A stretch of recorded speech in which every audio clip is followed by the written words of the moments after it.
Ayan, yun po sa ating lahat. Grabe po, kahit sa kabila ng napakaraming binabatong issue ngayon, patungkol nga po kay Edu unang-una, kay Arjen, at saka sa mga nagsasabing sawa na sawa na sila sa EDSI, kayo lang, sawa na kayo sa EDSI, pakialam namin kung sawa na kayo. Basta kami, focus kami ngayon sa EDSI. So, Edu, babawi kay wifey dahil nga po hindi nakasama si wifey doon sa Maynila. So, alam naman po natin sa salitang pagbawi or babawi si Edu kay Viancy, my God. Full package na po itong si Eds, kumbaga. 'Di ba? Nakafocus siya kay Viancy at saka sa kanyang mga beneficiary. At legit na legit, nanliligaw na po si Edu. Kaya ayun, pinagchichismisan, pinagpupulutan po nila. Pero wala po tayong pakialam doon. Bagkos, mag-focus po tayo at sana kayo ay supportahan po ninyo ang isa't isa dahil one Kalingap, one family.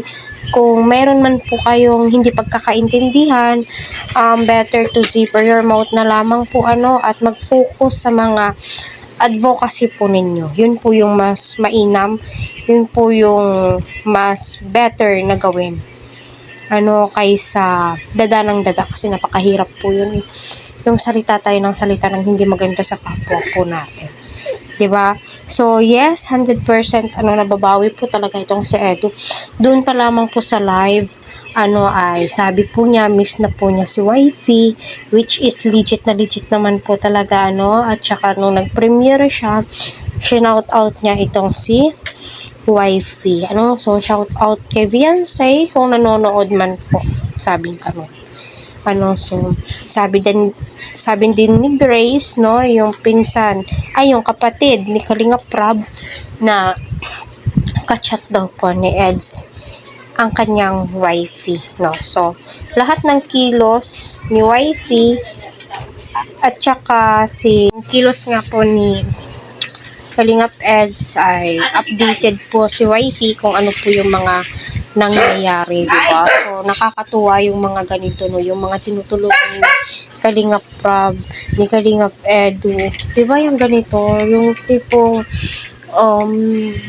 dapat updated sila, although di naman po hinihingi, pero tignan nyo, diba, nag-e-effort at totoo po yung nararamdaman po ni Eds kay Viancy. Kung hindi po totoo yung nararamdaman niya, bakit nagagawa niya mag-update kay Viancy?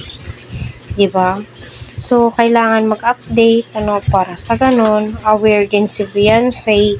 Kasi yung lalaki kapag nag-effort talaga, yung sinabi, mahal niya yung isang tao, totoo na siya, seryoso na siya. Kita naman po natin, at saka Eds, huwag mong pakinggan yung mga haka-haka or mga chismis patungkol sa inyo, yung mga dinadaon yung via Edsy.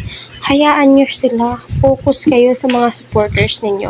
Kasi unang-una sa lahat, andito naman po kami sumusuporta at nagmamahal sa inyo na handa kayong ipagtanggol.